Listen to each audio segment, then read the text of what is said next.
दोस्तों खेसारी लाल का लास्ट बोलबम गाना सारे गामा हम भोजपुरी से आने वाला है। पोस्टर भी आ चुका है। जिस गाने का टाइटल है शायद से मैं कंफर्म नहीं हूँ, लैला मजनू बना दी है, ऐसे कुछ नाम है। थोड़ा नाम से मुझे बहुत बड़ा नाम है, इस नाम से थोड़ा दिक्कत हो रहा है। और मुझे लग रहा है कि लास्ट गाना धमाकेदार मचाएगा। कल इसका शायद से टीजर आने वाला है 11 बजे। और गाना गाए हैं शिल्पी राज और खेसारी लाल यादव, तो समझ सकते हैं इसमें शायद से नेहा पाठक नज़र आने वाले वीडियो में।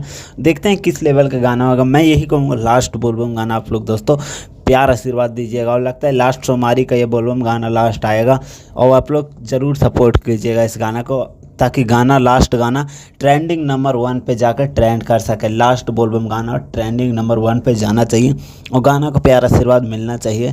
और सपोर्ट कीजिए इस गाने को। इस गाने को शेयर करने की ज़्यादा ज़रूरत होगा। आप लोग वायरल कर दीजिए। कल टीजर आ रहे हैं, तो आप लोग टीजर को ट्रेंडिंग में पहुँचाना चाहिए। इसके लिए जो भी हो जाए। सो ज़्यादा मैं कुछ नहीं बोलता हूँ। Okay bye, love you. मिलता हूँ नेक्स्ट अपडेट में। कल टीजर आने वाला है 11 बजे। सो ज़्यादा कुछ नहीं, लव यू, बाय।